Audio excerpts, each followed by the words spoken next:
Hi, I'm Bob Humphrey, crossbow editor for Petersen's Bowhunting magazine. And today I'd like to talk a little bit about crossbows and turkey hunting.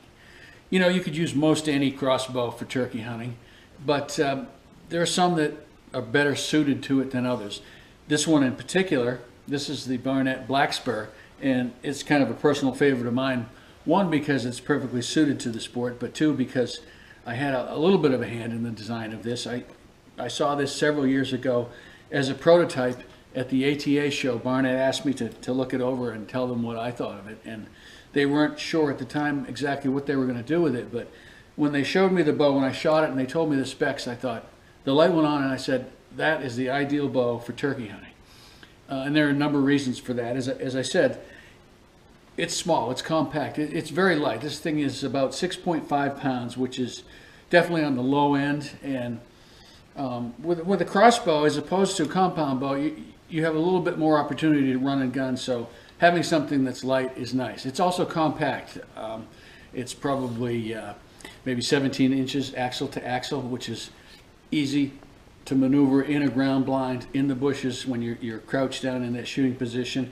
So that's another plus. The framework of this, it's skeletonized, so it's really lightweight.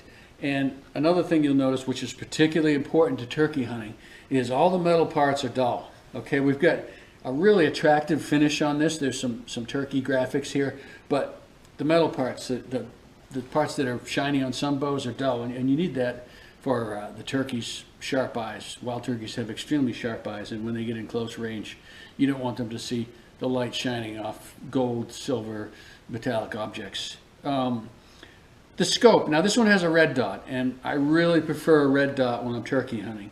There are some advantages. Quick sight acquisition. You have variable light conditions.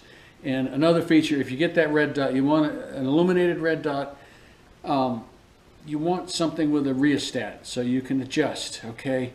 First thing in the morning, you don't want to blow out your eye with a really bright light. You want something that you can fine tune right down to a little dot. Later in the day, as the sun gets up, it gets bright, it's harder to see that little dot. Turn up the rheostat, you have a little bit brighter light in there. And I also like one that you can choose between red and green, because red is a better color during the middle of the day for you to see through the scope. Green is better in those low light conditions for some of the same reasons that you want to have a rheostat.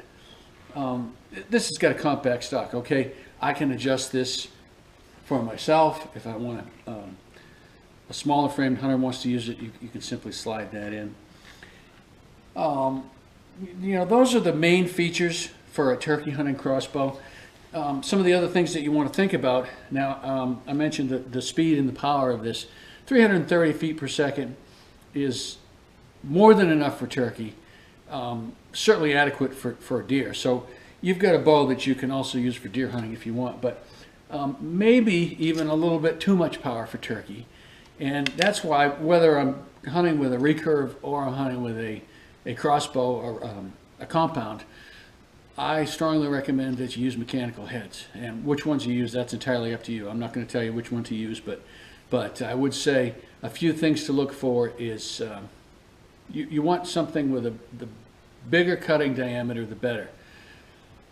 You want to cut, you want to do damage, but also it's preferable not to have that arrow pass through. It's better if the arrow hits, it expends all its energy on the target. If it passes through, that's wasted energy.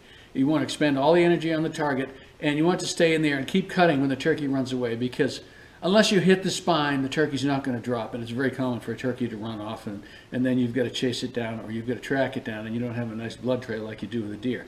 So an expandable head, 2-inch cut or bigger.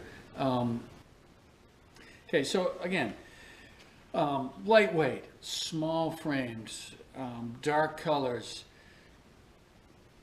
a red dot versus a radical scope, something with a rheostat, something that you can have red and green.